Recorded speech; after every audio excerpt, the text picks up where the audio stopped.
శ్రద్ధగా వాక్యం మేము మనసు పెడదాం. కీర్తనలు 77వ అధ్యాయం 11, 12 వచనాలు. కీర్తనలు 77వ అధ్యాయం 11, 12 వచనాలు. యెహోవా చేసిన కార్యములను, పూర్వము జరిగిన ఆశ్చర్య కార్యములను నేను మనస్సునకు తెచ్చుకొందును. నీ కార్యమంతయు నేను ధ్యానించుకొందును. నీ క్రియలను నేను ధ్యానించుకొందును. దేవా, నీ మార్గములు పరిశుద్ధమైనది. చాలమ్మా. హల్లెలూయా. యెహోవా చేసిన కార్యములను, పూర్వము జరిగిన నీ ఆశ్చర్య కార్యములను నేను మనస్సునకు తెచ్చుకొందును. నీ కార్యమంతయు నేను ధ్యానించుకొందును. నీ క్రియలను నేను ధ్యానించుకొందును. అలాగే కీర్తన 15 వచనం చూద్దాం. కీర్తన 17, 15 వచనం. నేనైతే నీతి గలవాడనై నీ ముఖ దర్శనము చేసేదను. నేను మేల్కొన్నప్పుడు నీ స్వరూప దర్శనముతో నా ఆశను తీర్చుకొందును. హల్లెలూయా. ఇక్కడ మీకు అర్థమయ్యే రీతిలోనే నేను చెప్తాను. నా వైపు చూడండి. హల్లెలూయా.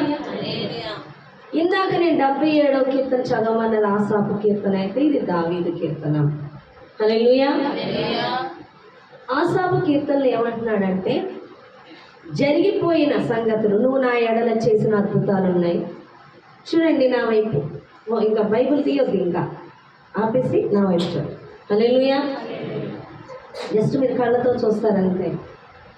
ఫాస్ట్గా తీయలేనప్పుడు నంబర్ ఎక్కించుకొని ఇంటికి ఒకసారి మీరు చూసుకోండి. తీయగలిగిన వాళ్ళు ఫాస్ట్గా తీయాలి. జాగ్రత్తగా వెళ్ళి ఆసాపు కీర్తనలో చెప్పేది ఏమంటున్నాడంటే, నా విషయంలో జరిగినవి, నువ్వు చేసినటువంటి పూర్వపు సంగతులు, అద్భుతాలు, ఆశ్చర్యకార్యాలు, మునుపు మన ఎడల చేసిన కార్యాలు నేను జ్ఞాపకము తెచ్చుకుంటూ దాన్ని ధ్యానిస్తున్నాను. ధ్యానిస్తారా మీరు? నీతో గొడవడి నిన్ను తన్నినోడో నిన్ను తిప్పినోడు కనిపించాడు అని, కానీ చూడగానే మొత్తం గుర్తొచ్చేస్తుంది. కోపం కూడా వచ్చేస్తుంది. కొట్టేళ్ళనంత కోపం కూడా వచ్చేస్తుంది. అవునే కదా? మనం చూడగానే గుర్తుకొచ్చేస్తుంది. అప్పటికప్పుడే బీపీ రేజ్ అయిపోతుంది. అవునా కదా? ఇక్కడ ఆసాపు ఏం చేస్తున్నాడంట? తన ఎడల దేవుడు మునుపు చేసిన కార్యములు, అద్భుతాలు, ఆశ్చర్యాల గురించి ధ్యానిస్తున్నాడు. అంటే జ్ఞాపకం చేసుకుంటున్నాడు. నీకు ఎవరైనా హెల్ప్ చేసిన వాళ్ళు కనిపించారు అనుకో, ఈయన నాకు ఒకసారి 10,000 అప్పు ఇచ్చాడు, 10,000 డబ్బులు సహాయం చేశాడు, మరలా తీసుకోలేదు, ఇచ్చినా వద్దన్నాడు. ఎంత మంచోడు, ఎంత సహాయం చేసే మనసు ఉంది, ఎంత గొప్ప మనసు అని నీ మనసులో అనుకుంటావా? అనుకోవా? అలాగే ఈ యొక్క ఆసాపు ఏమనుకుంటున్నాడు? మునుపు తన ఎడల చేసిన కార్యాలు జ్ఞాపకం తెచ్చుకొని, దేవుడు ఎంత గొప్పవాడు, ఎంత మంచివాడు, నన్ను ఎంత ప్రేమిస్తున్నాడు, ఇన్ని కార్యాలు నా ఎడల చేసి ఉన్నాడని ధ్యానిస్తున్నాడంట. హల్లెలూయా. అలాగే కీర్తనకారుడు చూస్తే, దావీదు ఉదయాన్నే నీతి గలవాడు ఏం చేస్తున్నాడంట? ఆయన ముఖ దర్శనము చేస్తున్నాడంట. నేను మేలుకొన్నప్పుడు నీ స్వరూప దర్శనముతో నా ఆశను తీర్చుకొందును. ముఖ దర్శనము. నేను దేవుణ్ణి ఎరగినప్పుడు మా ఇంట్లో నేర్పించేది ఏంటంటే, లేచిన వెంటనే దేవుడు ఫోటో ఒకటి చూడకూడదు. అనే కాదు, ఈ రోజంతా నీకు మంచిగా జరగాలంటే నీ కళ్ళతో చెడి చూడకూడదు, దేవుడు మొహం చూసేయాలి. ఇంకొకటి కొంచెం అన్నిటి మీద నమ్మకం లేని వాళ్ళు, అవసరం లేదు, మా అమ్మాయి మొహం చూసుకుంటాను గుర్తుగా, వాళ్ళ గారాలు పట్టి ఉంటుంది, వీళ్ళు చూసుకుంటారు. ఇంకా వాళ్ళకి అమ్మ మీద ప్రేమ ఉంటుంది, నాన్న మీద ప్రేమ ఉంటుంది, వాళ్ళని చూసుకుంటారు. కానీ ఇక్కడ దావీదు దేవుని ముఖ దర్శనము చేస్తాడు. ఎవరిని చూస్తున్నాడంట? ఈసారి ఇంటికి వెళ్ళి అర్జెంట్గా దారిలో యేసుప్రభు వారి ఫోటో ఉంటే వెళ్ళి కొనేసుకొని ఇంట్లో పెట్టుకొని నేను కూడా చూస్తే బెటర్ అనుకుంటారు. హల్లెలూయా. అవునా కదా? యేసుప్రభు వారి ఫోటో కొంతమంది అలాగే కూడా పెట్టుకొని జస్ట్ ప్లేస్ మారుస్తారు, అంటే ఫోటో మారుస్తారు. ఈ ఫోటో అవ్వదు, ఆ ఫోటో పెట్టేస్తారు. అవునా కదా? పెట్టేసి యేసుప్రభు వారిని చూసేసి కొంతమంది ముద్దులు పెట్టుకుంటారు, కొంతమంది పూలు పెడతారు. అవునా కదా? ఏమైనా చేయొచ్చు. హల్లెలూయా. మరి పాపం దావీదు గారికి ఆ సమయంలో ఫోటో ఎవరు ఇవ్వలేనట్టుంది. ఇచ్చారంటావా? యేసుప్రభు వారు ఉన్నారు అప్పటికి. హల్లెలూయా. ముఖ దర్శనం ఎవరిది? దేవుడిది. దేవుడు అనగా వాక్యమే. వాక్యమే దేవుడు, దేవుడే వాక్యము. వాక్యము యొద్దకు వెళుతున్నాడు. వాక్యము యొద్దకు వెళ్ళి దేవుని యొక్క సంగతులను, దేవుని యొక్క అద్భుతాలు, దేవుని యొక్క ఆశ్చర్యాల గురించి ధ్యానిస్తున్నాడు. 119 కీర్తనలు ఏమంటున్నాడు? అయ్యా, నీ ధర్మశాస్త్రమునందు నీ ఆశ్చర్య కార్యాలు చూచినట్లుగా నా మనోనేత్రాలు, నా నేత్రాలు తెరువు అంటున్నాడు. వాక్యము చదివేటప్పుడు ఏం చేయాలి? దేవుని చూడగలగాలి, ఆయన మంచితనమును చూడగలగాలి, ఆయన శక్తిని చూడాలి, ఆయన ప్రభావమును చూడాలి, ఆయన ప్రేమను చూడాలి. ఆయన దర్శించడం అంటే అది ఆయన చూడాలి. చూసి బైబిల్ చదివేసి పక్కన పెట్టేశాడా? ధ్యానిస్తున్నాడు. ఇక్కడ దావీదు, కీర్తనాకారుడు దావీదు కూడా ధ్యానిస్తున్నాడు. అవునా కాదా? రాత్రులంతా పడుకున్నప్పుడు కూడా పక్క మీద ధ్యానిస్తున్నట్టుగా దావీదు మాటలు మనం చూస్తున్నాం. వాక్యాన్ని ఏం చేస్తున్నాడు? ధ్యానిస్తున్నాడు. దేవుని సంగతులు, దేవుని ఆశ్చర్య కార్యాలు ధ్యానిస్తున్నాడు. ఎందుకు ధ్యానిస్తున్నాడు? జాగ్రత్తగా వినండి. ఈ దినమున మనము చేసే క్రియలు ఏంటంటే, ధ్యానించడం చాలా కష్టం మనకి. వాక్యము చదవండి, వాక్యము ధ్యానించండి అంటే పని పాట లేదేకంగా. ఇక ఎంతసేపు వాకింగ్ ఆడడానికి నీకు పని పాట లేదా? మాకు చాలా పని ఉంది. అవునా కదా? చాలా బిజీ పర్సన్స్ మనం. మరి దావీదు ఎంత బిజీ పర్సన్? రాజు అయితే ఆయన ఎంత గొప్ప బిజీ పర్సన్. కానీ దావీదు దివారాత్రులు ధ్యానిస్తున్నాడంట వాక్యము. అర్థమైందా?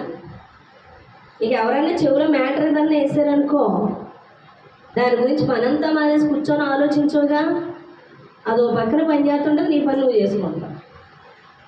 కానీ నీ మీద ప్రభావం ఏది పనిచేస్తుంది? అదే పనిచేస్తుంది. నీకు ఏదైనా ప్రాబ్లం వచ్చిందనుకో, నీకు ప్రాబ్లం వచ్చిందని తినడం మానేయుగా, పని చేసుకోవడం మానేవుగా. కానీ నీ బుర్ర అంతా ఏది నిండిపోయిందంటే, ఏ సమస్య వచ్చిందో ఆ సమస్యతో నిండిపోయి ఉంటుంది నీ బుర్ర. వింటున్నారా? జాగ్రత్తగా వినండి మాటలు. నీ బుర్ర దేంతో నిండిపోయిందంటే దాంతో నిండిపోయింది. కారణం, నీ హృదయం అంతా కూడా దాని మీద ధ్యాస పెట్టావు. దానివల్ల నీకు కలిగేది విజయం కాదు, అపజయమని దేవుడు మాట్లాడుతున్నాడు. ఎందుకంటే దావీదు హృదయములో దేవుణ్ణి ధ్యానిస్తూ ఉన్నప్పుడు తన మీద దేవునికి ఎంత ప్రేమో, ఆయన ఎంత గొప్ప శక్తిమంతుడో దాన్ని జ్ఞాపకం చేసుకుంటున్నప్పుడు గొప్ప విడుదల చూస్తున్నాడు. ఇక్కడ ఒక సహోదరుడు ఒకసారి సమస్యల గురించి చెప్పినప్పుడు నేను చెప్పాను, కాదు బ్రదర్ గారు, వాక్యం ఎక్కువ చదవండి, సమస్య నుంచి విడుదల వస్తుంది, వాక్యం ఎక్కువ చదవండి అంటే తనకు ఒక చిన్న కళ చూపించాడు. ఆ కళ అర్థం ఏంటంటే, తన చుట్టూ పావులు వచ్చేస్తున్నాయంట తన దగ్గరికి. చిన్న వెలుగును పట్టుకొని ఉన్నాడంటే, ఇంతే వెలుగు, అంత వెలుగును బట్టి పావులు పారిపోతున్నాయంట. అంటే అర్థమేంటి? వెలుగు రాబోదికి పావులు పారిపోయి, పావులు అంటే ఎవరండి అవి? సాతాను. సమస్యలు, అనేక సమస్యలను తీసుకొస్తున్నాయి, దగ్గరికి వచ్చేస్తున్నాయి.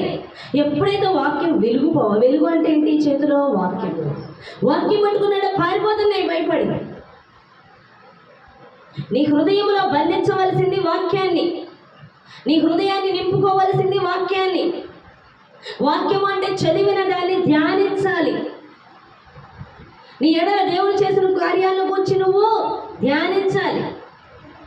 ఒక 5 నిమిషాలు దానికి టైం ఇస్తావు, 10 నిమిషాలు టైం ఇస్తావు, పక్కనతో ఇక ధ్యానించేదంతా నీ సమస్యలే.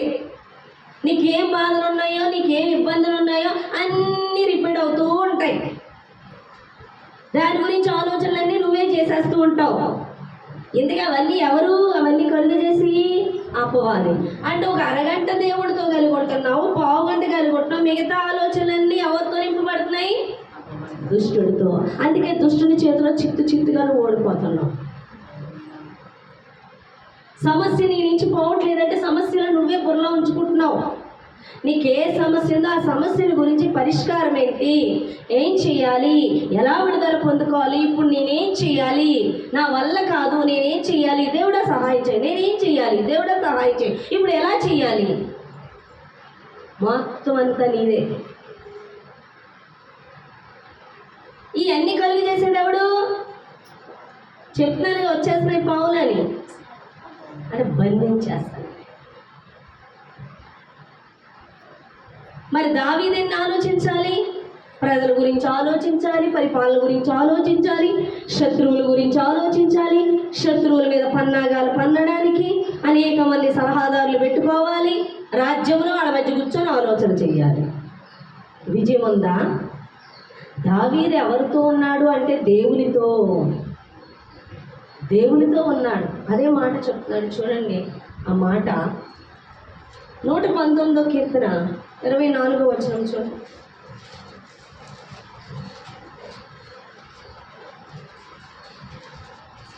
నీ శాసనము నాకు సంతోషకరములు, నాకు ఆలోచనకరములై ఉన్నవి. హల్లెలూయా. నీ శాసనములు నాకు అవి నాకు ఆలోచన. హల్లెలూయా. నువ్వు వాక్యాన్ని ధ్యానిస్తూ నీ ఎడల ఆయన చేసిన అద్భుతాల గురించి ఆలోచిస్తూ నువ్వు వాక్యము ఆయన చిత్తం ఏంటి, ఆయన ఉద్దేశం ఏంటి, ఆయన నన్ను ఏం చేయమంటున్నాడు, ఎలా ఉండమంటున్నాడు అన్నయ్య నువ్వు ఆలోచన చేస్తూ ఉంటేనంట దేవుడు నీ జీవితంలో ఎలా చెయ్యాలో ఏం చేయాలో ఆలోచన ఆయన ఇస్తాడంట. అర్థమవుతుందా? ఎవరిస్తారో ఆలోచన? దేవుడిస్తాడంట. హల్లెలూయా. మనం ఏం చేస్తాం? ఆలోచన మనమే చేస్తాం మన జీవితాల్లో. ఈరోజు నీ జీవితంలో నీ సమస్య నుంచి విడుదల కాకపోవడానికి కారణం, శత్రువు నిన్ను ముట్టడించడానికి కారణం, వాక్యం యొద్దకు వెళ్లకుండా, వాక్యం మీద ధ్యాస ఉంచకుండా. ఈరోజు చూడండి ఎంతమంది వస్తున్నారు, సమస్య చెప్పి ప్రేయర్ చేయండి అని చెప్పి ఆ సమస్యల గురించి ఇంటికి వెళ్ళి దివారాత్రుల్లో ఆలోచిస్తున్నారు. మళ్ళీ నెక్స్ట్ వీక్ వచ్చి అంటున్నారు ఇంకా సమస్య పోలేదు ప్రార్థన చేయండి అంటున్నారు. ఏమి ఎక్కించుకొని వెళ్ళావు నీ మైండ్లో? ఏమీ ఎక్కించుకోలేదు, ఎలా వచ్చారో అలాగే వెళ్ళిపోయారు. ఏం చెప్పే వాక్యం మర్చిపోయామంటారు. ధ్యానిస్తున్నారా? ఈరోజు నేను చెప్పిన వాక్యము, దేవుడిచ్చిన వాక్యము ధ్యానిస్తున్నారా? ఆ వాక్యము చదువుతున్నారా? చదివినప్పుడు దేవుడు ఏం మాట్లాడాడు స్పష్టంగా గ్రహించి దాని గురించి ఆలోచన చేసి దాని మీద మనసు పెడితే దేవుడు ఆ సమయానికి ఏం చేయాలో నీకు ఆలోచన ఇస్తా. దావీదు ఉన్నాడు. దావీదు వాక్యం మీద, ప్రార్థన మీద, ఆయన మీద దృష్టి పెట్టాడు. అలాని పరిపాలన చేయలేదా? యుద్ధానికి వెళ్ళలేదా? శత్రువుని ఎదుర్కోలేదా? సమస్యను ఎదుర్కోలేదా? సమస్యలో విజయం పొందుకోలేదా? ఎందుకంటే ఆ సమయానికి ఆలోచన ఆయన ఇస్తున్నాడు. అంతేగాని సమస్యల గురించి ఆయన ఆలోచించి ఆయన ఎంతసేపు ఆయన దగ్గరే ప్రార్థన చేస్తున్నాడంట. ఆ టైంకి మెరుపులాగా ఆలోచనిస్తున్నాడు. దేవుడు అంటున్నాడు ఏమని? నీ శాసనములు నాకు సంతోషకరములు. అంటే అవి చదువుతూ అవి ధ్యానిస్తూ సంతోషిస్తుంటే అవి ఏం చేస్తున్నాయి? నాకు ఆలోచన కర్తలై ఉన్నవి. అసలు చర్చకొచ్చి ఎందుకు నువ్వు అసలైన మ్యాటర్ వదిలేస్తున్నావు? వాక్యమే వదిలేస్తున్నావు, వాక్యమే చదువు. నాకు టైం లేదా అంటే నీకు ఎప్పటికీ ఉండదు ఇంకా టైం. నాకు టైం లేదంటే అసలైంది వదిలేసి నువ్వు ఎందుకు? వాక్యం ఎవరు? దేవుడు. నీ మనసు దేవుని మీద పెట్టు. నీకు ఆయన చేసిన కార్యముల మీద మనసు పెట్టు. ధ్యానించు, సంతోషించు, ఘనపరచు. అప్పుడు ఈ మార్గాలన్నీ సరళమైపోతాయి. వాక్యం ఒకటి ఉంటుంది ఏంటి? నీరు లేని చోట సాతాను ఏం చేసింది? ఒకసారి బయటికి వెళ్ళి ఒక వ్యక్తిలోంచి నీరు లేని ప్రాంతాలు ఎక్కడున్నాయా అని తిరిగితే అన్ని చోట్ల నీరు ఉండడం వల్ల నేను వచ్చిన ప్లేస్కే మళ్ళీ వెళ్ళి చూద్దామని చూస్తే ఆ ఇల్లు శుభ్రంగా ఊడ్చుంటే అది చూసి మరి 7 దెయ్యాలు తీసుకొచ్చి లోపలికి వచ్చి మరి ఎవ్వరు కూడా తోసివేయలేనంతగా టెస్ట్ వేస్తున్నాడు. అంటే అర్థం ఏంటి? నీరంటే ఏంటి? వాక్యము. నీ హృదయంలో వాక్యము లేదు, ధ్యానించట్లేదు. ఇక్కడ ఏంటన్నావు? పెదవులతో చదివేస్తున్నావు. నీ కీర్తన చదివేసాను, వాక్యం చదివేశాను అనుకుంటున్నావు, వదిలేస్తున్నావు. ఏం మాట్లాడాడు దేవుడు? ఏం చెప్తున్నాడు? ఆ ప్రేమ, ఆ శక్తి, ఆ బలము మన కోసం చేసిన కార్యాలు ఏమి ఇంకా ధ్యానం ఉండదు. మన ఎడ చేసిన అద్భుతాలు ఇక ముందు చేయగలడు ఆయన. మహింపజడం ఇంకేం ఉండదు. మనలైన మన సమస్యల కోసం ఆలోచిస్తుంది. ఏదో ఒకటి పెడుతుంది నీ మైండ్లో. సమస్యలు లేని వాళ్ళకి ఇంకోటి పెడుతుంది. అవునే కదా? ఎవరికి దగ్గర ఆలోచన అది పెట్టగలదు. చిన్న పిల్లలకు కూడా ఉంటుంది ఆలోచన. చిన్నపిల్లలకు ఆడుకోవాలని ఉంటుంది. యవనస్తులకి అవునా కదా? వాళ్ళు చేసే కార్యక్రమాలు అక్రమాలు వాళ్ళు చేస్తుంటారు. టీవీలు చూస్తారు, సినిమాలు చేస్తారు, రీల్స్ చూస్తారు, దాన్ని చూస్తారు, దీన్ని చూస్తారు. అది ఎలా జుట్టు పీక్కుందో, ఇది ఎలా చేసిందో, బట్టలు చెప్పుకుందో, ఇది చేయాలని ప్రయత్నిస్తారు. అవునా కదా? సొసైటీలో బాగా కనిపించాలి. అర్థమవుతుందా మీకు? ఎవరిని పడితే వాళ్ళని శాతాను బంధించి ఉంది, నింపేస్తుంది. అసలు నీకు దీవెన ఆయన వాక్యంలోనే ఉంది. వాక్యమే దేవుడు ఆయనలోనే ఉంది. అది పొందుకోకనివ్వకుండా నీ బుర్ర నింపేస్తుంటే నా సంగతి ఏంటి, నా పరిస్థితి ఏంటి, నా ఆలోచన ఏంటి, ఆల్రెడీ నింపబడిపోయింది శాతానుతో. వాక్యం ఎక్కడుంది నీ హృదయంలో? ఏం మాట్లాడాడంటే అని అవుతారు. ఎందుకని? బుర్ర అంతా నీ సమస్యలతో నింపబడితే ఇంకా ఆయన స్వరం ఏమింటావు? అందుకే నీతో ఏం మాట్లాడలేదు అనుకున్నావు, కానీ నువ్వు హృదయాన్ని ఇస్తే నీతో మాట్లాడడానికి, నీకు ఆలోచన కర్త ఉండడానికి, నీకు ఆలోచన చెప్పడానికి, నిన్ను నడిపించడానికి, నిన్ను దీవించడానికి ఆయన ఉన్నాడు అక్కడే. నువ్వెవరు రప్పించుకుంటున్నావు? నువ్వే తెచ్చుకుంటున్నావు ఆలోచనలో. నేను నన్ను అడిగాడు దేవుడు, ఏమంటాడు? అడుగుడే మీకు ఇవ్వబడు, నాకు మొరపెట్టమో నీకు ఉత్తరం ఇస్తాను. నీ సమస్య నా దగ్గర మొరపెట్టు, అంతే. హృదయమునందు నన్ను ధ్యానించు, నా శాసనములు హత్తుకో, నా మార్గంలో నడువు, అవి నీకు త్రోవ కలుగజేస్తాయి. నా వాక్యం నీ పాదములకు దీపము అంటున్నాడు. అవునా కదా? దావీదు అదేగా, నీ వాక్యం నా పాదములకు దీపము వంటిది. హల్లెలూయా. కానీ ఎంతసేపు ఎవరితో నింపుకుంటున్నావు అంటే ఆలోచనలతో నింపేసుకొని. నన్ను దేవుడు ఎందుకు దీవించట్లేదంటే దీవించాలనే వస్తున్నాడు. దీవించకుండా అటు నువ్వే. ఏంటి? వాక్యం టైం లేదంట. నేను దీవించడానికి కూడా ఆయనకి టైం ఇవ్వట్లేదు. ఆయన ఏం చేస్తాడు? ఆయన ఏం పక్షపాతి కాదు, అందరినీ దీవిస్తాడు. నువ్వే నీకు చోటు ఇవ్వట్లా. ఇక్కడ సేవకులు ఒక ఆలోచన చెప్తారా అని కడతారు, బయటికి వెళ్ళి ఎవడో చెప్పిన ఆలోచన విని అది చేస్తారు ఫస్ట్. ఇలా చెప్పిన వాళ్ళు ఎవరు అనుకుంటున్నారండి? దేవుడు. అంత నిర్లక్ష్యమా నీకు? దేవుని మాట పక్కన పెట్టి ఎవరో బయటోళ్ళు, కనీసం ఆడు దేవుడు అంటే ఎరగని వాడు ఇచ్చిన ఆలోచన నీకు జ్ఞానయుక్తంగా ఉండి నువ్వు అది చేస్తావు. నిలువున ఉంచి వేయబడతావు. నువ్వెవరిని కనపరచాలి? దేవుడిని కనపరచాలి. దేవుడు చెప్పింది చేసి కనపరిస్తే ఆయన కనపరచు వారిని కనపరుస్తాడు. నువ్వు కనపరిచేది ఎవరినంటే ఎవరి ఆలోచన తీసుకొని ముందది చేస్తుంటావు, నువ్వు వాళ్ళని కనపరుస్తున్నట్టు. లేదు, మనుషుల ఆలోచన కాకపోయినా నీ ఆలోచన చేస్తావు. నీ ఉదయం లేచిన కానించి నీ మైండ్లో వచ్చే ఆలోచన ఎవరంటే నా సంగతి ఏంటి, నా ప్రోగ్రామ్ ఏంటి, నేను చేయవలసింది ఏముంది, నేను ఎక్కడికి వెళ్ళాలి, నేను ఫలానా చేయాలి, ఫలానా పని నా మీద ఉంది అని విపరీతంగా ఆలోచిస్తావే, నువ్వు దేవుడి కన్నా నేను హెచ్చించుకుంటున్నావు. అయితే నిన్నే హెచ్చించుకుంటున్నావు, లేకపోతే నీ వారిని హెచ్చిస్తున్నావు, నీకున్న స్టేటస్ని హెచ్చిస్తున్నావు, నీ ప్రియమైన వారిని హెచ్చిస్తున్నావు, కానీ ఇక్కడ దేవుణ్ణి హెచ్చించట్లేదు. దేవుడి పక్కన పెడుతున్నావు. కాదు అంటే అవి ఎంత గౌరవం లేదండి, నాకు చాలా గౌరవం, చాలా ప్రేమ ఉండకుండానే వస్తావా చర్చికి? ఎందుకు వచ్చి ఉంటే ఎందుకు? ప్రేమ లేకుండానే వచ్చావా చర్చికి? ప్రేమ లేకుండానే వస్తున్నావా? నిజమైన ప్రేమ మొదటిగా ఆయన హెచ్చించాలి. అర్థమైందా నేను చెప్తున్న మాటలు? నిన్ను హెచ్చించుకుంటున్నావేమో. ఉదయకాలం లేచి ఎవరు ముఖ దర్శనం చేసుకుంటున్నాడు? ఒకసారి జాయిస్ మేరీ గారు వాక్యం వింటున్నప్పుడు ఆవిడ చెప్తుంది, ఆవిడ ఉదయాన్నే లేచి యేసయ్యా నేను నిన్ను ప్రేమిస్తాను. ప్రతిరోజు ఆ మాట చెప్తారంట ఆవిడ. కొద్ది రోజులకి నిజంగా నిన్ను ప్రేమిస్తున్నాను యేసయ్యా అనేది హృదయ లోతుల్లోంచి వస్తుంది అన్న. నిజం ఆ మాట చెప్పి చూడు, తెలుస్తుంది. నువ్వంటావు నిజంగా నేను నిన్ను ప్రేమిస్తున్నాను. ఈరోజు నా ఇష్టం ఎక్కడ నేను నెరవేర్చబడకూడదు. ఈ దినమంతా కూడా నీ ఉద్దేశము నీ చిత్తమే నేను నెరవేర్చబడాలి. నన్ను ఆ విధంగా నడిపించేసయ్యా. అలా మాట్లాడుతున్న ఆ స్త్రీ, ఆ జాయిస్ మేరీ గారు ఎంత బలంగా వాడబడుతున్నాడు. ఇన్ని దేశాలకు ఆమె వాక్యం వెళ్తుంది, అంత బలమైన పరిచర్య చేస్తుంది. ఆమె చేసింది ఏంటో తెలుసా? చిన్ని జాబు, ఎన్నికలో లేని ఆమె, కానీ యేసయ్యా నేను నిన్ను ప్రేమిస్తున్నానని తన జీవితంలో మొదటిగా ఎవరికి ఇంపార్టెన్స్ ఇస్తుందో తెలుసా? దేవునికి. దేవుడు అంత ఉన్నతంగా హెచ్చించాడు. ఎందుకంటే ఆమె దేవుణ్ణి అంత హృదయంలో హెచ్చించింది. మొదటి స్థానం నీదే అంది. దేవుడు అంతగా హెచ్చించాడు. మనం ఏం చేస్తాం తెలుసా? ఆయన మాట తొక్కేస్తాం. ఆయన మాట ముందు కాదు, మన మాట ముందు జరగాలి.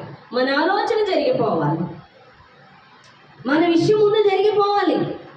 ఖాళీ ఉంటే, టైం ఉంటే అప్పుడు ఆయన గురించి ఆలోచిద్దాం.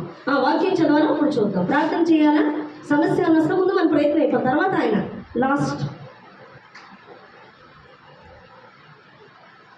అందుకే నీ జీవితం పనికి రాకుండా పోతుంది.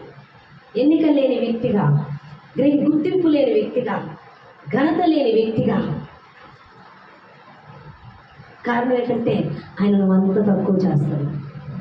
నీ హృదయాలోచన అంతా నింపబడిపోయి దేవుని అంతగా ధ్యానించాలి. వాక్యం కోసం తహతహలాడిపోవాలి. కొంతమంది వాక్యం చదవడం రాదన్నారు. చదవలేని పామర్లు ఎంతోమంది దేవుని వాక్యాన్ని. ఎందుకంటే నువ్వు వింటానంటే నీతో మాట్లాడడానికి బోలెడు సంగతులు ఉన్నాయండి. ఏ విధంగా అయినా మాట్లాడగలడు ఆయన. ఆయన ఎవరండి? దేవుడు. నీ ఆంతర్యానికి అర్థమయ్యే రీతిగా నేను ఎదుర్కోగలడు ఆయన.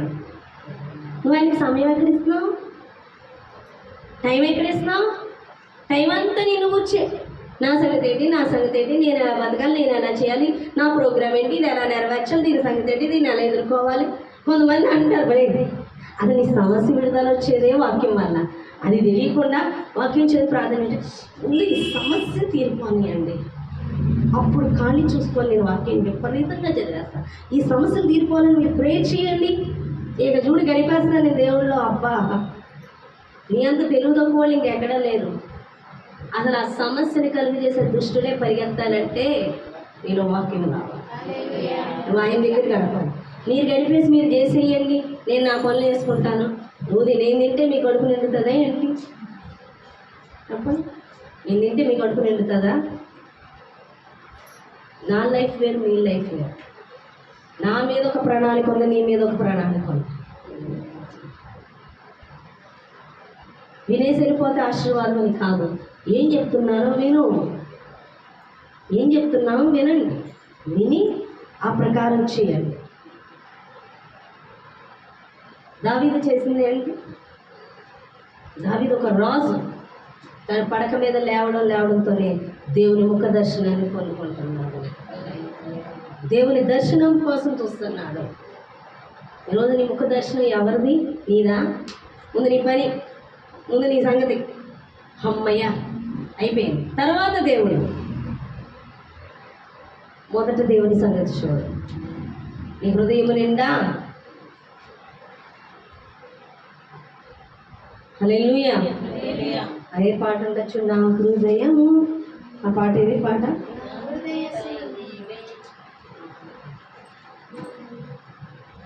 నా హృదయం అంతా నీవే, నా జీవితం అంతా నీవే, నా రూపమంతా నీవే యేసు. అవునా?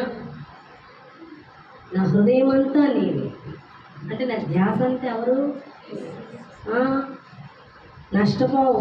ఆయన మీద నువ్వు ఎంత ఎక్కువ ధ్యాస పెడతావు వాక్యం మీద, నీకు సమస్యలను కలుగు చేస్తుందే శాతాను అంత దూరం పరిగెడకూడదు. ఆ విషయం అనేది తెలియాలి. ఒక సహోదరుడికి తెలియట్లేదు సమస్య ఎలా వస్తుందంటే, చంటి బిడ్డకి చెప్పినట్టు చూపించాడు దర్శనం. పావులు వస్తున్నాయి, చేతిలో వెలుగు ఇలా ఉంది, దాన్ని చూసి పారిపోతున్నాడు పావు. అంటే చక్కగా వివరించాడు. అంటే గ్రహింపు లేదని ఎంత పెద్ద వివరణ తెలుసా అది. చేతిలో నీకు ఎప్పుడైతే వాక్యం ఉందో అంటే, నీ హృదయం నీవు ఎప్పుడైతే వాక్యంతో నింపుకున్న అపవాది పారిపోతున్నాడు. శాతాన్ యొక్క ప్రతి పని ఏంటో తెలుసా? నీ మైండ్ని దేవుడి నుంచి డైవర్ట్ చేసేయాలి. నువ్వెన్నన్నా చేస్తావు, బరువులు ఎత్తుతావు, ఎంత దూరం అన్నా ప్రయాణం చేస్తావు, కానీ వాక్యాన్ని హృదయంలో నింపుకోవడం నీకు చాలా కష్టం. బలశూరుడు కాదు, శక్తిమంతుడు కాదు, ధనవంతుడు కాదు, లోకజ్ఞానం కలిగిన వాడు కాదు, 10 మందిని తన్నేవాడు కాదు, గొప్పవాడు ఎవరైతే దేవుని వాక్యాన్ని చేతబట్టుకుంటారో, హృదయంతో నింపుకుంటారో, దుష్టుని ఎదిరించగలుగుతారో వాళ్ళు నిజమైన వీరులని చెప్పాలి. వాళ్ళు నిజమైన మనసిరి గల వాళ్ళని చెప్పాలి. శాతంత్రాలు ఓడిపోతూ ఉంటే నువ్వేమో ఇది అవునా కదా? ఏదో సప్త సముద్రాలు ఏది పిల్ల కాలువలో పడి తెచ్చాడంట, ఏదో సామెత ఉంటుంది. అర్థమైందా? నువ్వు ఎంత గొప్ప వ్యక్తి అయితే ఎందుకు శాతని ఇలా దొరికితే పడిపోతున్నావు? సంసోను గొప్ప వీరుడే, అవునా కదా? పడిపోయాడు తెలియలేక వేసి పడిపోయాడు. ఎంత బలశూరుడు, ఎందుకు ఉపయోగం ఏంటి? శాతానుచులో పడిపోయాడు. అర్థమవుతుందా?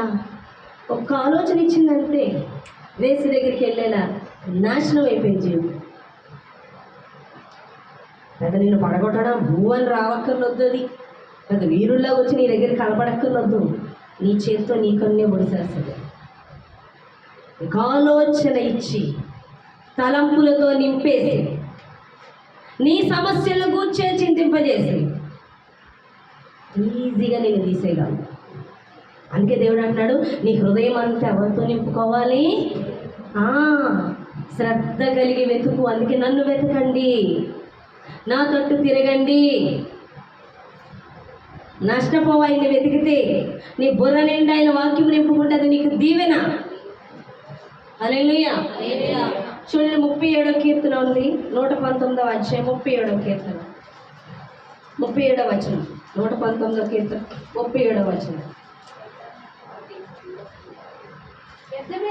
వ్యర్థమైన వాటిని చూడకుండా కన్నులు త్రిప్పివేయుము, నీ మార్గములలో నడుచుకొనుటకు నన్ను బ్రతికింపు. వ్యర్థమైన వాటిని చూడకుండా నా కన్నులు తిప్పివేయము, నీ మార్గంలో నడుచుకున్నటకు నన్ను బ్రతికింపు అని కీర్తనకారుడు అడుగుతున్నాడు. హల్లెలూయా. వ్యర్థమైన వాటి గురించి ఆలోచించకుండా, వ్యర్థమైన లోకం అంతా ఏంటండి? నువ్వు లోకంతో ఎంత ఎక్కువ నింపుకుంటున్నావు, నీ బుర్ర అంత డస్ట్బిన్. లోకంలో ఉన్నదంతా చెత్త. పౌలు ఏమంటున్నాడు? లోకాన్ని నేను పెంటగా ఎంచుకున్నాను. లోక జ్ఞానాన్ని ఎక్కువ కలిగి ఉన్న వాళ్ళు అంత పెంట పోగేసుకుంటున్నట్టు, అదో పెద్ద డస్ట్బిన్ అన్నమాట. వాక్యాన్ని దేవుడు దేనితో పోలుస్తున్నాడు? ముత్యములతో పోలుస్తున్నాడు. అవునా కదా? దేవుని రాజ్యమును కూర్చున్న మర్మాలు, అవునా కదా? పందులు ఎదుట ముత్యాలు జల్లొద్దు అంటున్నాడు. అనగా వాక్యమును, దేవుని రాజ్యమును కూర్చున్న మాటలు, ముత్యములు విలువైనవి, అవునా కదా? నువ్వెంత నింపుకుంటావో అంత విలువైన దాన్ని. డస్ట్బిన్ లాగా చెత్త నింపుకుంటానంటే లోకంలో ఏం చేస్తాం? పౌలు ఏమంటున్నాడు? లోకాన్ని నేను పెంటగా ఎంచుకున్నాను, అది చెత్త. వాక్యం మీద దృష్టి నిలిపి ఉన్నాడండి. హల్లెలూయా. వాక్యం చదువుకుంటూ ఉంటే నాకేంటి, వాక్యాన్ని ధ్యానిస్తూ ఉంటే నాకేంటి, అబ్బో నాకు చాలా పనులు ఉన్నాయి, వాటి గురించి విపరీతమైన ఆలోచన చేయాలి అవసరం లేదు. నువ్వెంత ధ్యానిస్తావో అంత నీ సమస్యకి పరిష్కారం దొరుకుతుంది. నువ్వు ఎంత దేవుని యొక్క వాక్యమును కూర్చి నీ ఎడల చేస్తున్న అద్భుతాల గురించి మననం చేస్తూ ఆ వాక్యమును చదివి బైబిల్ నందున్న దేవుని శక్తిని గురించి ఎంత ధ్యానిస్తుంటావో అంత సమస్యలు నీ యొద్ద నుంచి పరిగెడతాయి. నువ్వు పెట్టవలసిన దృష్టి దాని మీద, నీ సమస్య మీద కాదు, నీ మీద కాదు, నీ చుట్టూ ఉన్న వాళ్ళ మీద కాదు, నీ ప్రియమైన వారి మీద కాదు, నీ భవిష్యత్తు మీద కాదు. అన్నిటినీ కూడా దీవించగలిగి చక్కబెట్టగలిగిన దేవుని వాక్యం మీద నీ దృష్టి నిలుపు. నేను విపరీతమైన ఆలోచనలు చేసేదానండి, విపరీతంగా. నేను ఒకసారి ఒక హోమియోపతి డాక్టర్ దగ్గరికి వెళ్ళాను. ఎందుకంటే బాగా ఇట్లా జుట్టు ఊడిపోయింది, చదువుకుంటున్నాను కాబట్టి ఊడిపోయింది అనుకోవచ్చు. అది ఎందుకు ఊడిపోతుందో నాకు తెలిసేది కాదు. ఎంత వచ్చేసేది, చాలా పెద్ద జుట్టు, చాలా ఎక్కువ జుట్టు ఉండేది నాకు. అది దువ్వెన పెడితే దిగదన్నమాట, అంత జుట్టు. అది దువ్వెనకి ఇలా కాలుపుకి వెళ్ళేది కాదు, ఎందుకు ఊడిపోయేది. అప్పుడు నేను దేవుడిని ఎరగను లోకంలో ఉన్నప్పుడు. వెళ్తే డాక్టర్ అన్నాడు, నువ్వు ఎక్కువ ఆలోచిస్తావు అన్నాడు. అబ్బో చాలా అన్నాడు. అసలు బుర్ర కుదురుండదు, ఆలోచనలే. నన్ను పిలిస్తే కూడా పలికిదాన్ని కాదు, అంత డెప్త్కి వెళ్ళిపోయేదాన్ని ఆలోచన. పుస్తకం పట్టుకొని కూర్చునేదాన్ని చదవడానికి ఎగ్జామ్. ఒకసారి అలాగే ఆలోచిస్తూ ఉంటారేమో. ఎగ్జామ్లో బాగా రాసేసినట్టు, అన్ని క్వశ్చన్లు నాకు తెలిసినవి వచ్చినట్టు, పాస్ అయిపోయినట్టు, ఫస్ట్ క్లాస్ వచ్చినట్టు, తర్వాత ఎక్కడికి వెళ్ళాలో, ఏం చదవాలో చదివేసినట్టు, నెక్స్ట్ జాబ్కి వెళ్ళిపోయినట్లు, జాబ్ వచ్చాక జీతం వచ్చినట్టు, జీతం వచ్చాక మా అమ్మాయిని కష్టపడిపోతున్నారు కాబట్టి ఒక మంచి ఇల్లు కొనేసినట్టు, కట్టేసినట్టు, వాళ్ళు అందులో పెట్టేసినట్టు, అన్నీ అయిపోతే టైం అయిపోయింది, ఇక్కడ చూస్తే ఏ క్వశ్చన్ చదివేదాన్ని. ఇలాగే ఆలోచన. ఎందుకు ఆలోచిస్తున్నానంటే అసలు నన్ను అదేనో లేవు, వెళ్ళిపోవడమే. సమస్య గురించి మాట్లాడుకునేవారు, జాతికి నీ దాని గురించి ఒక డ్రీమ్ వేసుకుని దాన్ని కూర్చొని అంతే. ఇక్కడ వెళ్ళిపోయి అన్ని ఆలోచనలు. తర్వాత నా జుట్టు ఊడిపోయింది, అమ్మ జుట్టు ఊడిపోతుంది కావాల, అన్ని ఆలోచనలు. ఈరోజు ఎన్ని ఆలోచించేస్తాం అదే కదా, ఆలోచన చేత బంధింపబడుతూ ఉండేదాన్ని. పెళ్ళికి జీతం తేడవరా, డబ్బులురా, ఖర్చులు. నేను జాబ్ చేద్దామంటే ఏముంది, ఇక్కడికి వెళ్తే చదువు సబ్జెక్ట్ అవసరం లేదు, నీకు ఇంగ్లీష్ వస్తే చాలు. మనమంతా తెలుగు మీడియం నుంచి వచ్చినట్టు మనకంత ఫ్లూయెన్సీ ఎక్కడ ఉంది, అక్కడే ఉంటే ఎక్కడికి ఎందుకు వస్తాం, ఆ ధోరణి వేరేగా ఉండేది. నువ్వు ఇంగ్లీష్ మీడియం కదా వద్దు, సరే జాయిన్ అయినాడు, ఆడికి సబ్జెక్ట్ ఉండదు, ఏముంది, 2 ముక్కలు మాట్లాడతావు. ఈరోజు స్కూల్లో జాయిన్ చేసే వాళ్ళు కూడా అలాగే తగలాడుతున్నారు, వాళ్ళకి సబ్జెక్ట్ ఉందా లేదా కూడా వద్దు. హల్లెలూయా, గొప్ప స్కూల్. ఇలాగే చూసుకుంటున్నారు. నేను ఆలోచించి డిఎస్సి ప్రిపేర్ అవ్వడానికి కూర్చున్నాను. ఈ డిఎస్సి ప్రిపేర్ అయిపోవాలి, ఇలా ప్రిపేర్ అయిపోవాలి, అలా ప్రిపేర్ అయిపోవాలి, జాబ్ వచ్చేస్తే డిఎస్సి వచ్చేస్తే ఎడిపోతుంది, మా సైడ్ అవుతుంది, వెళ్ళిపోవాలి. కాకినాడ మంచి ఇల్లు కొనుక్కోవాలి, ఏంటంటో ఆలోచన. తర్వాత మధ్యలో రాకపోతే ఈ ఎద్దులు కట్టలేవు, బతకలేవు. మన నా సంగతి ఏంటి, భయం ఆవరించేసేది, భయపడిపోయేదాన్ని. కాంపిటీషన్ ఎంత ఉంది, ఇవన్నీ కూర్చొనే చేసేస్తున్నాను. చచ్చిపోవడానికి మార్గం అక్కడే వచ్చేస్తుంది, సంతోషించే మార్గం అక్కడే వచ్చేస్తుంది, అన్నీ అక్కడే వచ్చేస్తున్నాయి. హల్లెలూయా, భయం ఎక్కువైపోయింది. వాక్యం చదవడం మొదలు పెట్టాక, దేవుడు మాట్లాడడం మొదలు పెట్టాక, దేవుని మీద దృష్టి పెట్టడం మొదలు పెట్టాక, వాక్యాన్ని ధ్యానించమనడం, ప్రార్థన చేయమనడం మొదలు పెట్టాక ఇక సమస్యల గురించి ఆలోచించడం మానేస్తాను. ఎందుకంటే దేవుడు అడిగాడు, నీకు నమ్మకం ఉందా నా మీద? ఉంది ప్రభు, వదిలే ఆ సమస్య నేను చెప్పించి. మళ్ళీ ఏదన్నా ఆలోచన వస్తే ఆలోచించిపోతుంటే దేవుడు అనేవాడు, నీకు నమ్మకం లేదా నా మీద? ఉంది ప్రభు, మరి ఆలోచన వదిలే. మళ్ళీ సమస్య వచ్చింది, మళ్ళీ దేవుడు అనేవాడు, నమ్మకం లేదా నా మీద? ఉంది ప్రభు, వదిలే ఆ సమస్య. ఉందా నేను పోషిస్తానని, ఉందా నేను రక్షిస్తానని, రేపటి దినం గురించి ఆలోచించొద్దాను. ఇదెందుకు? నేను ఒక్క వాక్యం ధ్యానిస్తూ ఉన్నాను. రేపటి గురించి ఆలోచించొద్దన్నానా? ఈ క్షణమే కదా నీది, ఈ క్షణం నువ్వేం చేస్తున్నావు? తింటున్నాను, బాగానే ఉన్నావుగా. ఈ దినము గురించి ఒక 10 years బ్యాక్ ఆలోచించి నా పరిస్థితి ఏంటండి, బాగానే ఉన్నానుగా, ప్రస్తుతం బాగానే ఉన్నానుగా, ఇప్పుడు బాగానే ఉన్నదాన్ని తర్వాత కూడా బాగానే ఉంటాను ఆయన మీద అనుకుంటే.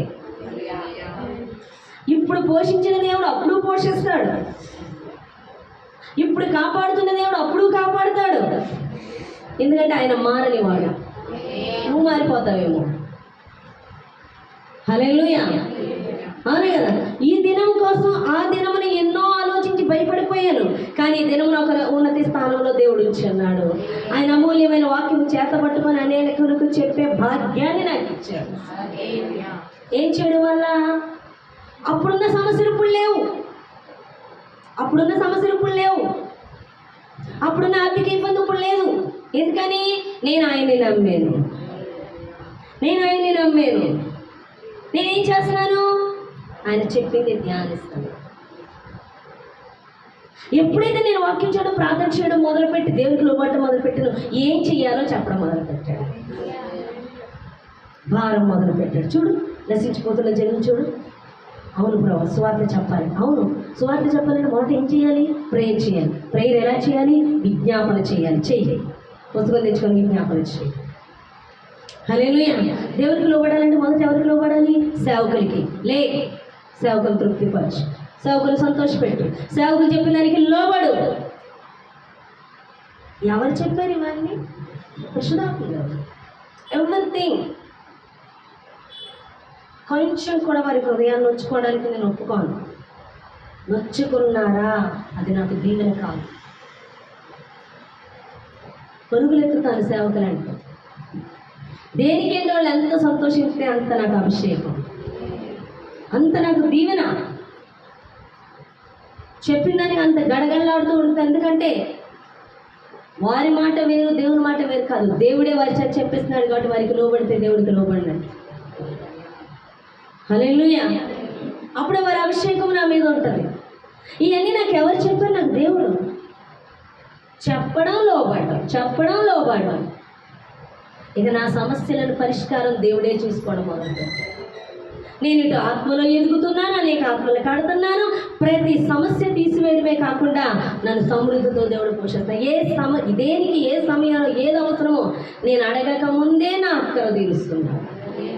నాకు ఏది అవసరం ఉందో ఆయనే చేసేస్తున్నాడు. అర్థమైందా? హల్లెలూయా. కాబట్టి దేన్ని ధ్యానించాలి? వాక్యంలో దేవుణ్ణి, ఆయన చేస్తున్న కార్యాలు, అద్భుతాలను ధ్యానిస్తూ ఉంటే మన మార్గాలు సరళమవుతాయి. హల్లెలూయా. చూడండి, కీర్తనలో 97 నుంచి 100 వరకు చూద్దాం. 119 కీర్తన 97 నుంచి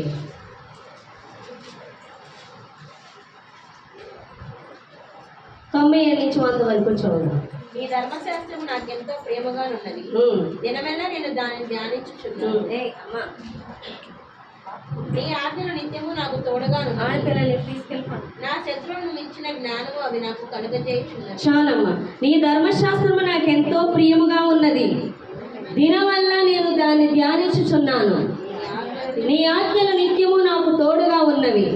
నా శత్రువులకు మించిన జ్ఞానం అవి నాకు కలుగజేయుచున్నవి. నీ శాసనములను కావున నీ బోధకుల కంటే నాకు విశేష జ్ఞానము కలదు. నీ ఉపదేశములను నేను లక్ష్యము చేయుచున్నాను. కావున వృద్ధుల కంటే నాకు విశేష జ్ఞానము కలదు. నేను చెప్తున్నా చూడండి, వాక్యం ఇక్కడ దేవుడు మాట్లాడుతున్నాడు. నీ ధర్మశాస్త్రం నాకు ఎంతో ప్రియముగా ఉన్నది. దినమెల్లా ధ్యానిస్తున్నాడు. ఒక పూట కాదు, దినమెల్లా. అవి ఎంతో నాకు ఇష్టంగా, బాబోయ్ ఏదో దీవెనాసరి లేకపోతే చెయ్యాలా, చదవాలా, నా కర్మరా బాబు అనుకుంటలే, ప్రియముగా, నాకెంతో ప్రియముగా ఉన్నది, ఇష్టపడి చేస్తున్నాను. హల్లెలూయా. ఇంకా నీ ఆజ్ఞలు నిత్యము నాకు తోడుగా ఉన్నవి. నా శత్రువులకు మించిన జ్ఞానం అవి నాకు కలుగజేయుచున్నవి. నీ శత్రువు ముఖ్యంగా ఎవరంటే అపవాదిగాడు. అర్థమవుతుందా? అపవాదిగాడు నిన్ను త్రోవ తప్పించి పడగొడతాడు. నీ ఆలోచన ద్వారానే నువ్వు నడవలసిన మార్గం తప్పించి దేవుల్లో నడవకుండా పడగొడతాడు. ఆడు పడగొట్టకుండా ఆలోచన నుంచి నిన్ను తప్పించకుండా నీ ఆజ్ఞలు నిత్యము నాకు తోడుగా ఉండి నా శత్రువులకు మించిన జ్ఞానం నాకు కలుగజేస్తున్నాయి. మనల్ని తప్పించడానికి మన నుండే కాదు, మన స్నేహితులు రావచ్చు, మనకి ప్రియమైన వారు రావచ్చు, మనకి ఇష్టమైన వాళ్ళు రావచ్చు. అవునా కదా? నువ్వు దేవుడితో గడపకుండా, నువ్వు దేవుడి సన్నిధిలో గడపకుండా, వాక్యం మీద మనసు ఉంచకుండా నీకు ఏదో ఒక పనికి మనలో ఆలోచన ఇస్తారు. ఇచ్చినప్పుడు ఏం చేస్తావు? ఏకీభవించి వెళ్ళిపోతావు. శత్రు ఈజీగా పడగొట్టింది.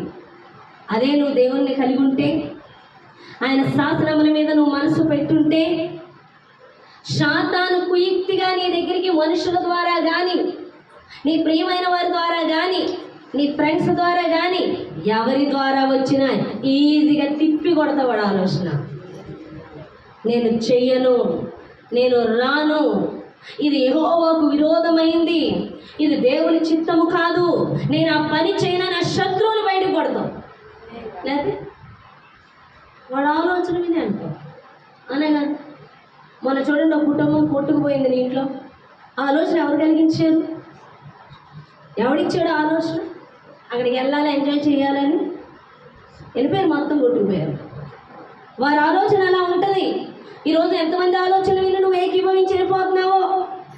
కొంతమంది ఆలోచన చేయడానికి వెళ్తుంటారు మనుషుల దగ్గరికి, ఫ్రెండ్స్ దగ్గరికి వెళ్ళి మంచి మంచి ఆలోచనలు పొందుకొని వస్తుంటారు. మోటివేషన్, మంచి మంచి మోటివేషన్లు పొందుకొని వస్తారు. ఆలోచనలు అడుగుతుంటారు, ఏం చెయ్యాలి, ఎలా చెయ్యాలి, దీని గురించి తెగ ఆలోచిస్తున్నాం, ఏం చేద్దామంటావు? వాళ్ళలో ఉన్నదే వాక్యం లేదు, ఇంకెవరుంటారు? ఎవరి దగ్గర తీసుకోవాలి ఆలోచనలు? యెహోవా శాసనములు హత్తుకుంటే ఏం చేస్తాడు? ఆ కట్టడలు మనకి ఆలోచన కర్తలే ఉన్నాయి. హల్లెలూయా. మన శత్రువుని మనం పడగొట్టడానికి వస్తే, మన జీవితాలను నాశనం చేయడానికి వస్తే, మన లప్పులు పాలు చేయడానికి వస్తే, మన లప్పులు పాలు చేయడానికి కూడా సాతాను ఆలోచనే. అవునా కదా? మన లప్పులు పాలు చేయడానికి వస్తే, మన దారి తప్పించడానికి వస్తే నువ్వేం చేస్తావు? దాన్ని త్రిప్పి కొడతావు. ఇది యెహోవా ఆలోచన కాదు, ఇది దేవుని యొద్ద నుండి వచ్చిన ఆలోచన కాదని దాన్ని పక్కకు తొయ్యగలుగుతావు. దేవుని మార్గంలో నడవగలుగుతావు. ఈరోజు అనేక మంది ఆలోచన తీసుకోవడానికి వెళ్ళిపోతున్నావు అంటే నీకు దేవునితో సహవాసం లేక, దేవుని స్వరం వినలేక, దేవుని యొక్క వాక్యం ధ్యానించకే కదా పరుగులెత్తుతున్నావు. ఏ మనిషిని ఆలోచన నీకు ఆశీర్వాదం అవుతుంది, నీ ఆలోచనలే నీకు ఆశీర్వాదం కాదు. అవే నేను సగం నాశనం చేస్తున్నప్పుడు ఒక మనుష్యుని ఆలోచన నీకు ఎలాగ ఆశీర్వాదకరం అవుతుంది? ఒక్క దేవుని ఆలోచన తప్ప. అర్థమైందా? హల్లెలూయా. అవి శత్రువులకు మించిన జ్ఞానాన్ని కలుగజేస్తుంది. 9వ వచనం, నీ శాసనములను నేను ధ్యానించుచున్నాను, కావున నా బోధకులందరికంటే నాకు విశేష జ్ఞానం కలదు. నీకు ఎవరైతే ఆలోచన చెప్తున్నారో వాళ్ళందరికన్నా విశేష జ్ఞానం.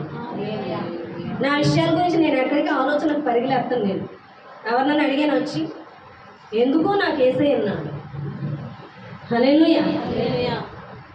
ఎవరి దగ్గరికి వెళ్ళి ఆలోచన తీసుకోవాల్సిన అవసరం లేదు. మనకి యెహోవా ఉన్నాడు. ఎందుకు పరుగులెత్తుతున్నావు? ఎందుకు ఎవరెవరి దగ్గరికి వెళ్ళి చెత్త ఆలోచన తీసుకుంటున్నావు? నీ గురించి మొత్తం తెలిసినవాడు, నీకు సరైన మార్గం చూపించేవాడు.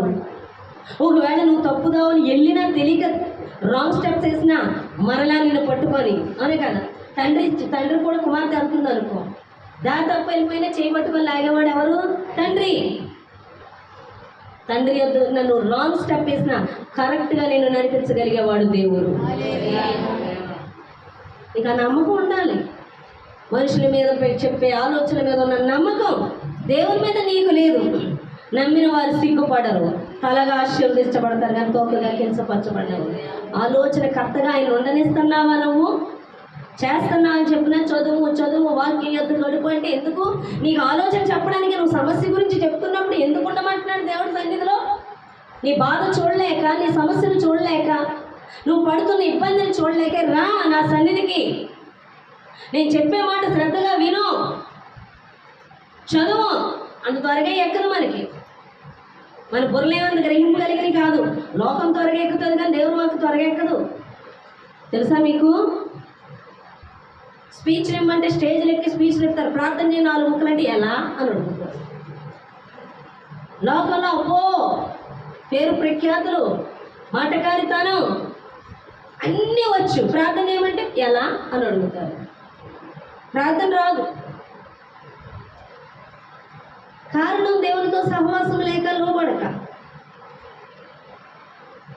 అసలు ఆయన కాడేసులు మొత్తం ఆయనే ఇచ్చుకుంటాడు. సలహాలు ఆయనే ఇస్తాడు, తప్పించడం ఆయనే, దీవించడం ఆయనే, సిద్ధపరచడం అన్నీ ఆయనే. నా మీద ఇవ్వండి భారం అంటే నేనే మోసుకుంటానంటే ఎవడ ఏం చేయలేడు. అవునే కదా? ఒకడెవడో బరువులు మోసుకొని వెళ్తున్నాడంట. సరే గుర్రం మీద ఒక ఆయన ఎత్తు పెద్ద ఆయన పాపం మొయ్యిలా పోతున్నాడని, రామయ్య నా గుర్రం ఎక్కువ అన్నాడంట. ఎక్కి ఏం చేస్తున్నాడు? బరువులు ఎత్తి మీద ఎత్తుకొని కూర్చున్నాడంట. దాని మీద పెట్టచ్చుగా, పెట్టట్లే, వాడిని ఎత్తి మీద పెట్టుకుంటున్నాడంట. అలాగే ఏసీ దగ్గరికి రావయ్యా బాబు అంటే వచ్చి కూడా నెత్తి మీద మోస్తుంటారు. ఏంటి వాక్యం వెళ్ళినవరు మరి ఏం వెళ్ళేస్తారు? మళ్ళీ వాళ్ళ సమస్యలే. ప్రార్థన చేయించడానికి వచ్చిన అదే మందిరంలో కూడా అదే ఆలోచన. లాస్ట్ చేయండి మీరు ప్రార్థన, చదువుతా వాక్యం చెప్తున్నారుగా. మనసులో అనుకుంటారు ఈవిడికి బాగానే చెప్తాడు, పని పాటలే చదువుకుంటానే ఉంటుంది, మా పనులు లేవి, మా బోళ్ళు పని బోళ్ళు ఆలోచన, మా అప్పులు ఉంటే ఇవిడికి తెలుస్తుంది అంట.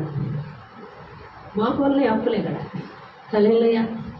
నాకు ఉన్నాయండి. ఈ స్తోమతకి తగ్గట్టు చేయొచ్చు అప్పు, ఇక నా స్తోమతకి తగ్గట్టు చేయడానికి లేదు. ఎంతన్నా ఉంటుంది. ఎవరు ఇవ్వాలంటే యెహోవాయే ఇవ్వాలి. అలా కదా? 3 లక్షలు అప్పు ఉందంటే నాకు ఇక్కడ చాలా లక్షల అప్పు ఉంది, దేవునికి స్తోత్రం. మరి ఈ అప్పు ఎవరు తెస్తున్నారంటే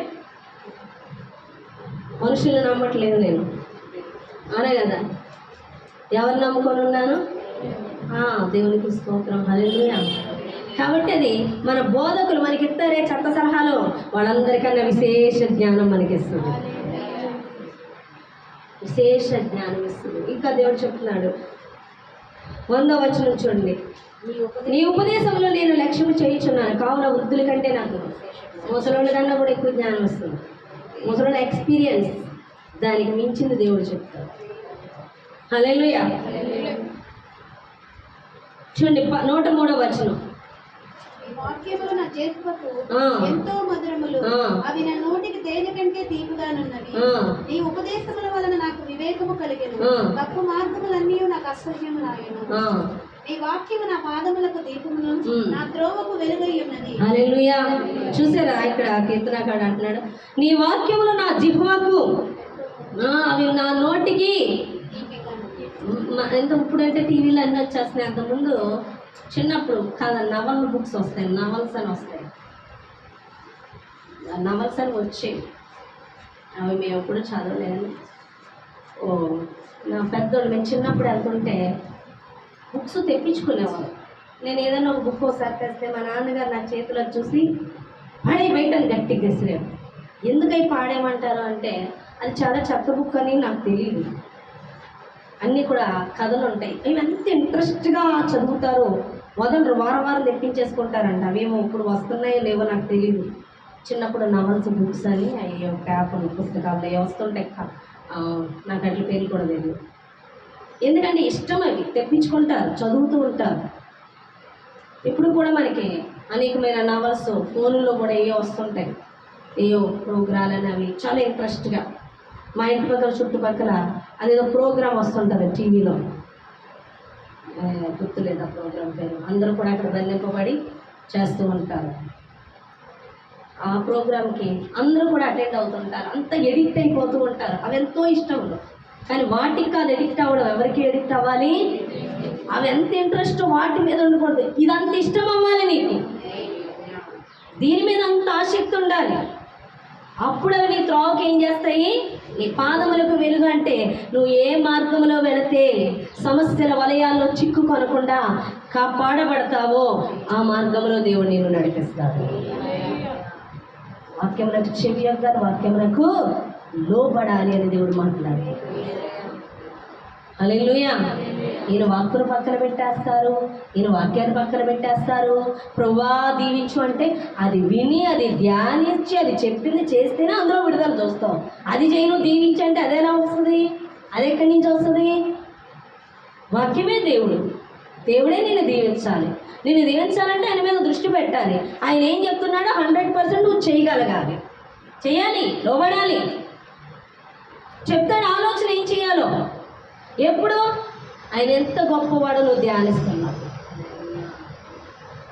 ఆయన వాక్యం చదువుతున్నప్పుడే నువ్వు ధ్యానిస్తావు.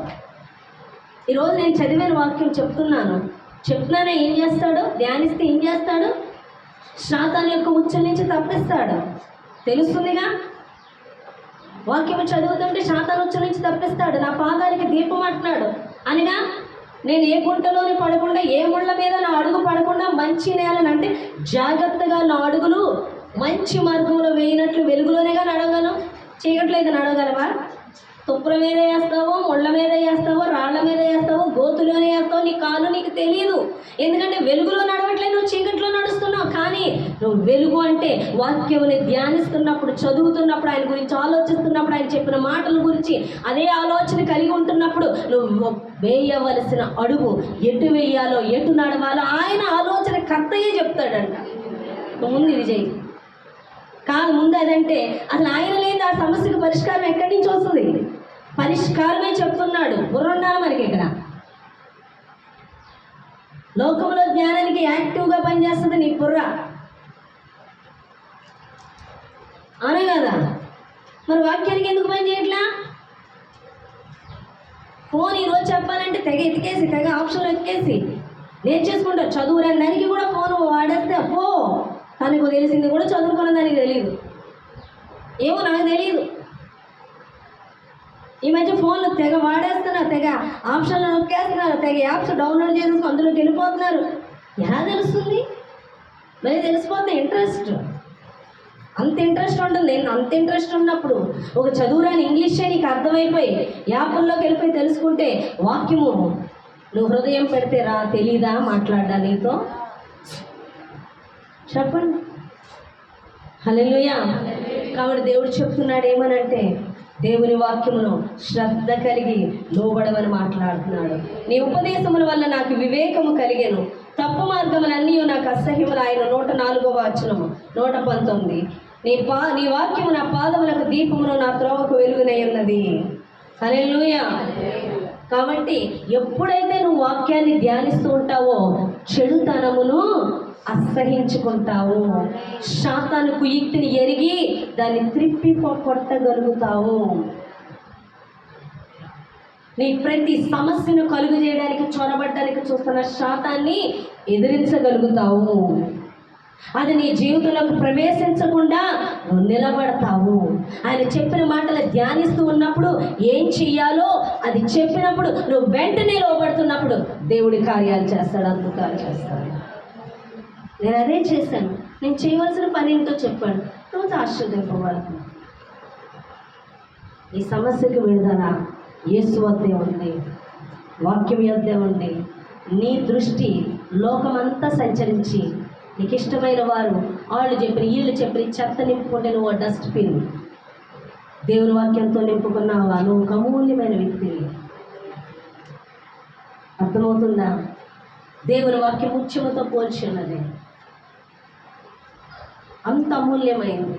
నువ్వు ఆ వాక్యాన్ని ఎంత ధ్యానిస్తావో, ఎంత వాక్యముల గురించి మననం చేసుకుంటావో, ఏం చెప్పాడు దేవుడు, ఏం మాట్లాడతాడు, ఈ వాక్యం అర్థం ఏంటి, లోతేంటి, ఆయన శక్తి ఏంటి, ఆయన మహిమ ఏంటి, ఆయన గొప్పతనం ఏంటి, ఆయన ఏమేం కార్యాలు చేశాడు, నా ఎడల ఏం చేశాడు, బైబిల్లో ఎలాంటి అద్భుతాలు చేశాడు, ఇంత గొప్ప కార్యాలు చేశాడా అని నువ్వు ఆలోచన ధ్యానం చేసే కొద్దీ నీ చుట్టూ దేవుని సన్నిధి ఆవరిస్తుంది. దుష్టుడు ఆ స్థలంలో ఉండలేడు. నువ్వు ఆలోచనలతో ఉంటే, దేవుని ఆలోచనతో ఉంటే శాతాను అక్కడ ఉండలేడు. నీకు సమస్యలు కలుగజేసేవాడు ఉండలేడు, పారిపోతాడు. నువ్వు అదే పనిగా లోకం ఆలోచన చేస్తుంటే శాతాను చుట్టుముట్టేస్తాడు. అంటే వాక్యముతో నువ్వు అడ్డు కట్టబడు, వాక్యాన్ని ధ్యానించు, ఆయన శాసనములను, ఆయన ఆజ్ఞలను ప్రియముగా ఎంచుకొని నెమరు వేసుకో. ఎటువంటి పరిస్థితిలోనైనా దేవుడు నీకు ఆలోచనకర్తగా పనిచేసి ప్రతి సమస్య నుంచి నేను విడిపిస్తానని దేవుడు మాట్లాడుతున్నాడు. ఈ చిన్న మాటలో దేవుడు దీవించి ఆశీర్వదించునుగాక. ఆమె ప్రార్థన చేద్దామండి. వాక్య నిమిత్తమైన ప్రార్థన. అరే ప్రార్థన చేయరా.